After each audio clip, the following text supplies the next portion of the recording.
গত 24শে মে 2025 তারিখ সন্ধ্যা 7:30টায় অন্তর্বর্তীকালীন সরকারের প্রধান উপদেষ্টার আহ্বানে বাংলাদেশ জাতীয়তাবাদী দল বিএনপি একটি প্রতিনিধি দল সাক্ষাৎ করেন। একই দিনে আরও দুইটি দল প্রধান উপদেষ্টার সাথে সাক্ষাৎ করেন। তৎপরিবর্তিতে আমরা আপনাদের সামনে আমাদের তাৎক্ষণিক প্রতিক্রিয়া ব্যক্ত করেছি। পরের দিন আরও 20টি রাজনৈতিক দলের সঙ্গে তিনি সাক্ষাৎ করেছেন। রাজনৈতিক দলসমূহের সাথে মাননীয় প্রধান উপদেষ্টার আলোচনার প্রসঙ্গে তার প্রেস সচিবের মাধ্যমে সরকারের যে বক্তব্য পাওয়া গিয়েছে তাতে জাতীয় সংসদ নির্বাচনের বিষয়ে সুস্পষ্ট কোনো রোড ম্যাপের ঘোষণা না থাকায় আমরা হতাশ হয়েছি।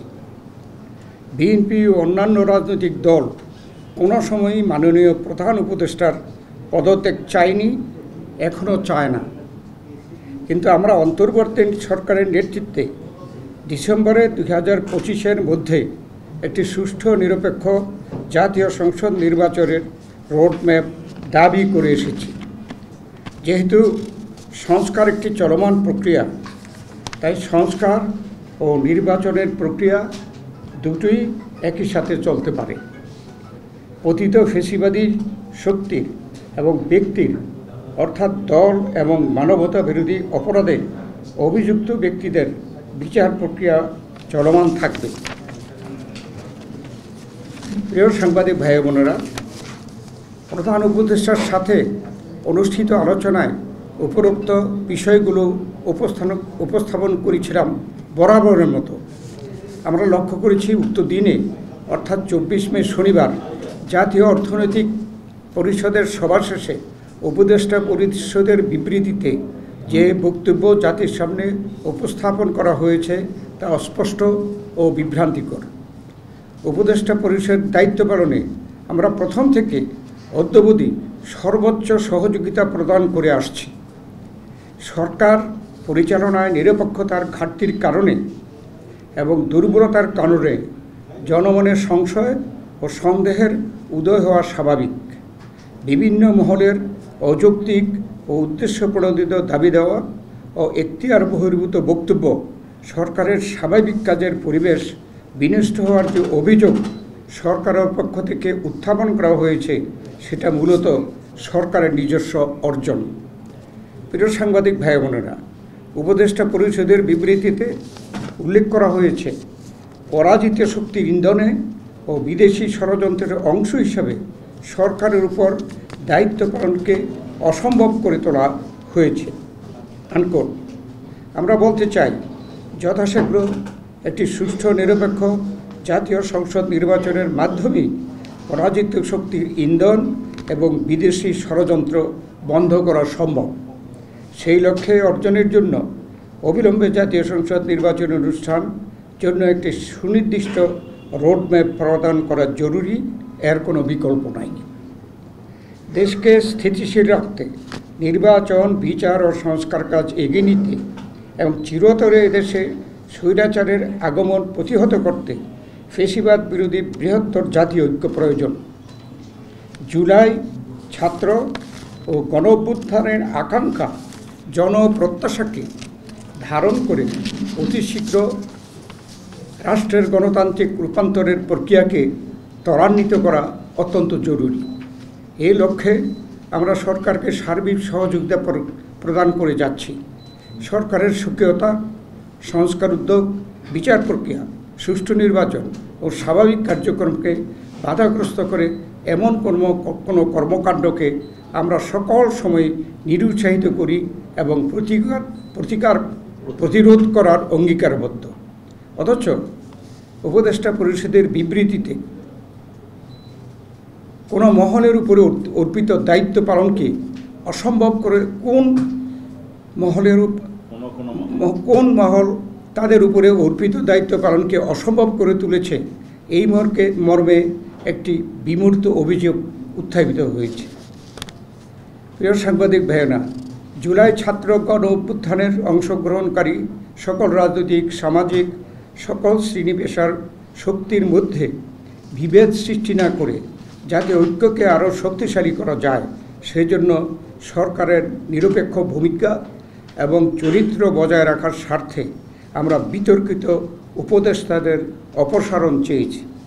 দেশে আইনি শাসন প্রতিষ্ঠার জন্যই এদেশের জনগণ রক্ত দিয়ে গণ অভ্যুত্থানের মধ্য দিয়ে ফ্যাসিবাদের পতন ঘটিয়েছে। অথচ সরকারের সাম্প্রতিক কর্মকাণ্ডে জনমনে এ বিষয়ে সংশয় সৃষ্টি হয়েছে। ঢাকা দক্ষিণ সিটি কর্পোরেশনের মেয়র পদে জনাব ইশাক হোসেনের পক্ষে আদালতের রায় অনুযায়ী গেজেট নোটিফিকেশন হয়েছে, অথচ সরকার আজ পর্যন্ত তার শপথ গ্রহণের কোনো ব্যবস্থা গ্রহণ করেনি। আমরা আশা করি কাল বিলম্ব না করে সরকার তার শপথ গ্রহণের ব্যবস্থা নেবে। জুলাই ছাত্র গণ অভ্যুত্থানের আকাঙ্ক্ষাকে ধারণ করে মানুষের হারানো গণতান্ত্রিক অধিকার, সাংবিধানিক অধিকার, মানবাধিকার সহ ভোটাধিকার নিশ্চিত করার লক্ষ্যে যথাশীঘ্র জনপ্রত্যাশা অনুযায়ী একটি নির্বাচিত রাজনৈতিক সরকার প্রতিষ্ঠায় এখন সর্বোচ্চ অগ্রাধিকার। তাই আমরা একটি সুষ্ঠু, অবাধ, নিরপেক্ষ নির্বাচনের মাধ্যমে ডিসেম্বর 2025-এর মধ্যে একটি জাতীয় সংসদ গঠনের জন্য অবিলম্বে সুনির্দিষ্ট রোডম্যাপ ঘোষণার দাবি জানাচ্ছি। এই সর্বোচ্চ জন আকাঙ্ক্ষাকে সর্বোচ্চ অগ্রাধিকার দেওয়া বর্তমান অন্তর্বর্তী সরকারের প্রধানত এজেন্ডা হওয়া উচিত বলে জনগণ মনে করে। এর অন্যথা হলে জনগণের দল হিসাবে বিএনপির পক্ষে এই সরকারের প্রতি সহযোগিতা অব্যাহত রাখা কঠিন হয়ে দাঁড়াবে। দেশের স্থিতিশীলতা বজায় রাখার স্বার্থে আইন শৃঙ্খলা পরিস্থিতির অবনতি রোধকল্পে নিত্য প্রয়োজনীয় দ্রব্যমূল্য জনগণের ক্ষমতার নাগালের মধ্যে রাখতে বিনিয়োগ, ব্যবসা বাণিজ্য গতিশীলতা আনয়নে লক্ষ্যে সরকার ঐকমত্যের ভিত্তিতে রাষ্ট্র পরিচালনা করবেন, এই প্রত্যাশা আমাদের সকলের। আপনাদের ধৈর্য সহকারে আমাদের বক্তব্য শোনার জন্য আপনাদের সকলকে ধন্যবাদ। আল্লাহ হাফেজ। বাংলাদেশ জিন্দাবাদ। ধন্যবাদ আপনাদের। সব কথাই তো বলেই ফেলেছি, আর কি জিজ্ঞেস করবেন?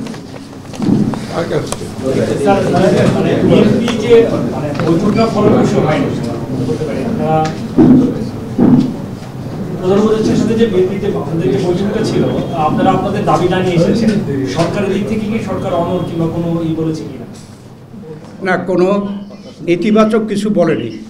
এবং আমরা এখানে বলেছি আমরা যে ইতিবাচক তাদের প্রতিক্রিয়া আশা করেছিলাম সেটা করেনি। আপনারা ডিসেম্বরে যেমন একটা কার্যক্রম বলছেন, সরকার জুনের 30 তারিখ হচ্ছে, তার একদিনও যাবে না।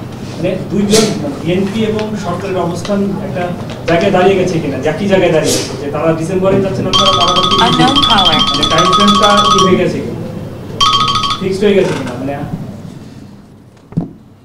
আমরা আমাদের দাবি শুধু এই কয়েকদিনে না, এটা কিন্তু আগের থেকেই বলছি।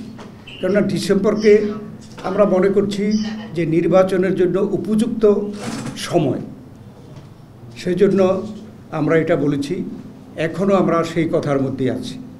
আর ডিসেম্বর 2025-এর পরে আপনারা সকলে জানেন ফেব্রুয়ারি মাসে রোজা চলে আসছে, তারপরে বর্ষা চলে আসছে, তারপরে মানে পরীক্ষা আছে, এসএসসি, এইচএসসি, বড় বড় পরীক্ষা। এগুলো কিন্তু সময় নির্বাচনের উপযুক্ত সময় না। অতীতে যত নির্বাচন হয়েছে, কেবল একটি নির্বাচন বাধ্যবাধকতা থাকাতে জুন মাসে হয়েছে, কিন্তু সব নির্বাচনই কিন্তু ডিসেম্বর অথবা জানুয়ারি এই সময়টায় হয়েছে। আপনারা নির্বাচনের জন্য আন্দোলন করছেন, এক দফা দাবিতে কোনো দলে আন্দোলন করার পরিকল্পনা রয়েছে? এখনও আমাদের অনেক দফা দাবি, যেটা সরকার করতে চাচ্ছে সেটাই আমরা চাচ্ছি ত্বরান্বিত করার জন্য। যেমন আমরা তো সংস্কারের পক্ষে। এই সরকার আসার আগেই তো বিএনপি 31 দফা সংস্কার প্রস্তাব আপনাদের মাধ্যমে জনগণের সামনে তুলে ধরেছে, এবং এটা আমরা ওয়াদা করেছি যে জনগণ যদি আমাদেরকে ক্ষমতায় বসায় তাহলে আমরা 31 দফা কর্মসূচির ভিত্তিতে সংস্কার করব। তো সংস্কার আমরাও চাচ্ছি, কিন্তু সংস্কার হচ্ছে চলমান প্রক্রিয়া।